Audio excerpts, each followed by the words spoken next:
Nah, inilah barangkali perlu dilakukan gugatan kepala Petun untuk membatalkan itu supaya apa? KPK ini jangan lagi pertama tidak ilegal, ya kan dia harus absah, kemudian tidak boleh bekerja berdasarkan pesanan, ya kan?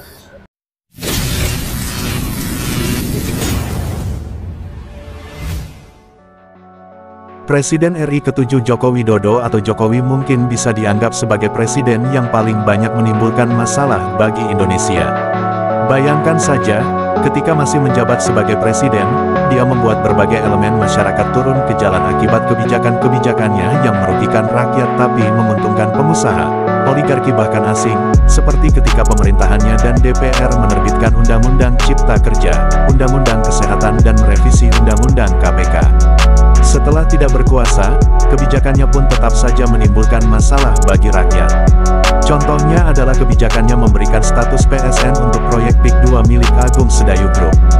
Dan ketika membentuk panitia seleksi atau pansel calon pimpinan KPK untuk periode 2024 hingga 2029 karena jika merujuk pada putusan Mahkamah Konstitusi nomor 112/PUU-20 tahun 2022, Jokowi sebenarnya tidak punya kewenangan untuk membentuk pansel tersebut.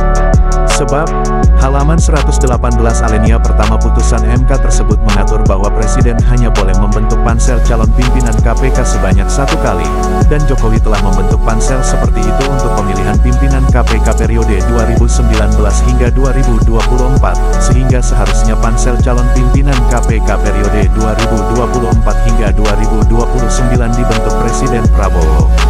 Karenanya, Tim Pembela Ulama dan Aktivis atau TPUA berencana menggugat keabsahan pimpinan KPK periode 2024 hingga 2029 ke Pengadilan Tata Usaha Negara atau PT-UN.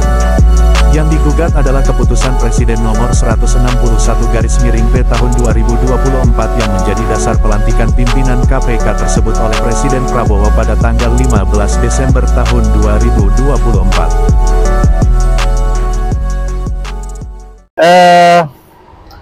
Dari berbagai tulisan saya terutama dan teman-teman yang lain dan juga pendapat para pakar terkait dengan ketua dan komisioner KPK hari ini 2024-2029 ini menurut kami kami ini ilegal, tidak sah.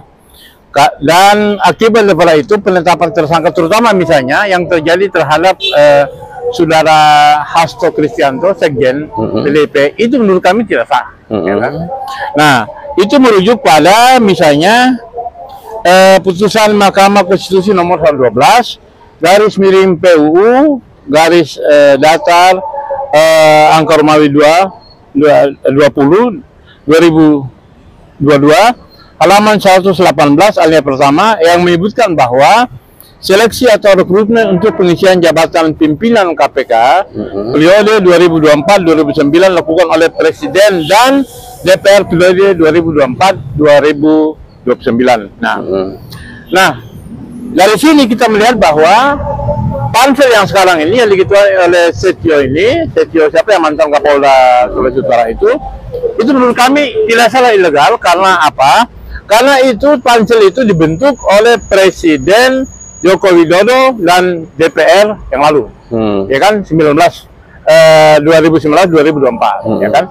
Nah, jadi kalau merujuk kepada keputusan mahkamah ini berarti jelas ilegal. Nah, oleh sebab itu saya dan teman-teman, ya kan dari TPUA itu akan melakukan gugatan ke Pengadilan Tata Usaha Negara pun terkait dengan ini, karena ini dasar kami di sini bahwa pengangkatan pimpinan dan dewas KPK berdasarkan pada keputusan Presiden Kepres, ya kan, Republik Indonesia nomor 161/P tahun 2024 tentang pemberhentian, ya kan, tentang pemberhentian yang hormat dan pengangkatan pimpinan Komisi Pemberantasan Korupsi dan keanggotaan Dewan Pengawas Komisi Pemberantasan Korupsi masa jabatan 2024-2029 ini yang akan gugat. Jadi yang akan gugat itu adalah Kepres nomor 161/P tahun 2024. Ini kami akan gugat Keptun, Ya kan, saya dia akan menginisiasi dengan teman-teman.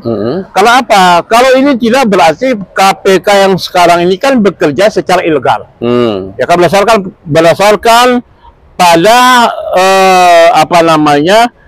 Berdasarkan pada keputusan Mahkamah Konstitusi 112, ya kan?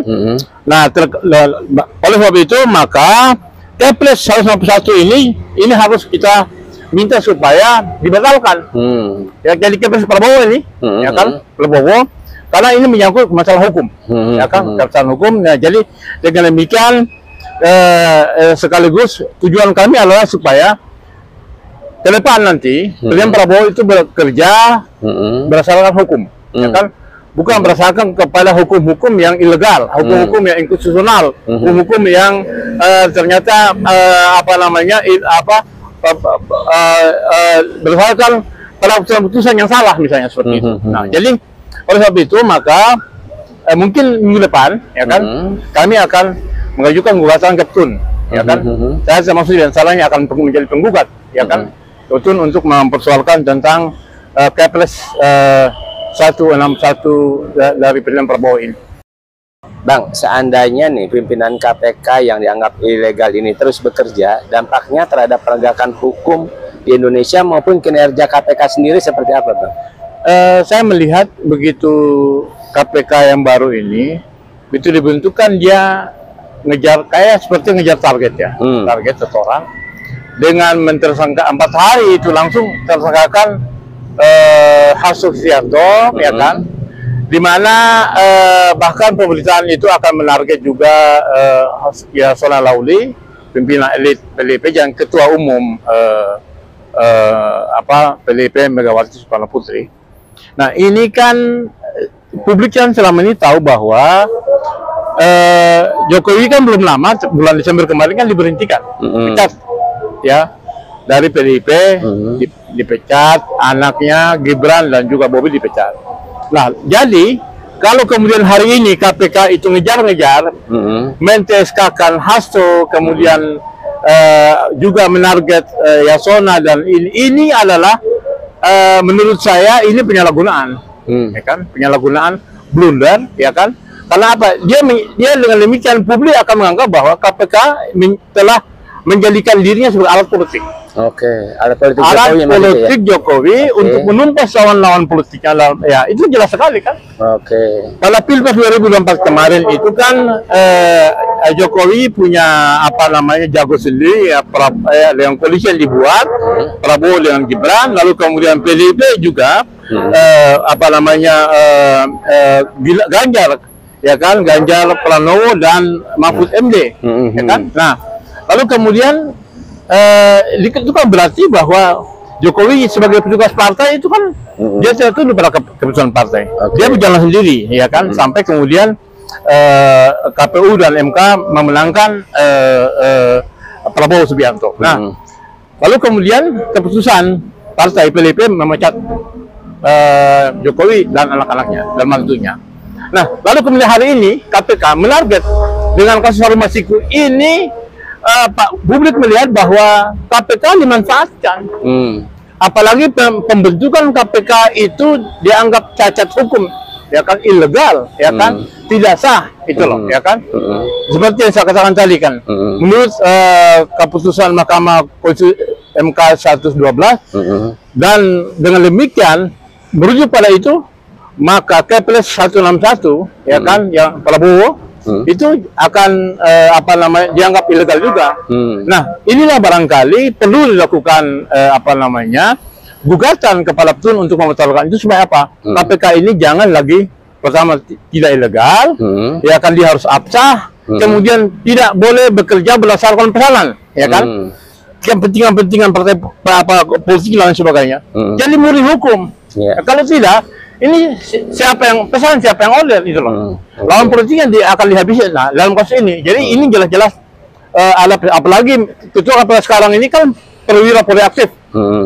Dan kita tahu bahwa Kapolri ini kan adalah orangnya Jokowi sampai hari ini. Betul. Nah, itu secara otomatis bahwa dia bisa diduga bahwa ini bisa juga permainan Jokowi memerintahkan Kapolri, Kapolri memerintahkan ketua KPK. Kan rusak itu kalau seperti itu. Jadi ke depan saya kira agar tidak terjadi blunder dan kegoncangan, maka KPK yang sekarang dibekukan, ya kan? Dan kami akan melakukan gugatan Keptun itu untuk apa? Memberikan landasan, ya kan? Landasan yang apa namanya yang kuat, konstitusi yang kuat untuk KPK bekerja akan datang dalam pemberantasan korupsi. Iya, Bang, ketika Pak Prabowo melantik pimpinan KPK yang sekarang itu pada tanggal 15 Desember, entah mungkin dia tahu atau tidak bahwa pansel bentukan Pak Jokowi yang memilih pimpinan itu mungkin melanggar hukum gitu ya, melanggar putusan MK. Mungkin dia tahu atau enggak, kita nggak tahu. Nah, tapi harapan Abang nih terhadap Prabowo yang melantik mereka apa, Bang? Jadi begini, mungkin dugaan kita pada waktu itu pelantikan 15 Desember terhadap pansel yang dibentuk kemarin itu oleh Jokowi itu bisa juga Prabowo tidak tahu. Tidak tahu ya. Bisa tidak tahu. Oke. Nah kalau dia tahu kan dia kan pasti akan menunda. Betul. Ya kan, apalagi sekarang sudah terlanjur, ya kan dilantik dan mulai bekerja. Tetapi begitu mereka bekerja ada suara-suara seperti ini, ya kan kenapa para pakar, baik itu diomongkan oleh Bunyamin Saiman, ya kan, kemudian teman ada Henry Subiakto, kemudian kemarin itu dari CPI itu ada Egy Sujana dan sebagainya. Saya terutama juga yang banyak menulis masalah itu, saya kira suara ini perlu didengar dan dipertimbangkan. Apalagi kami lakukan gugatan, ya kan, action langsung ke lapangan dengan gugatan, mengajukan gugatan ke Tun. Ini kan untuk apa? Supaya ini menjadi pembelajaran itu. Kita ingin negeri ini diatur dengan undang-undang yang konstitusional, yang sah, yang absah. Nggak bisa abal-abal, nggak bisa lemang-lemang, nggak bisa abu-abu, nggak bisa. Artinya Pak Prabowo sebaiknya segera membekukan Ya, pimpinan. jadi oleh sebab itu makanya saya pernah menulis bahwa menjalankan kepada pimpinan Prabowo agar segera membekukan KPK hari ini karena ini ilegal. Iya, oke, siap. Oke. Terima kasih, Bang.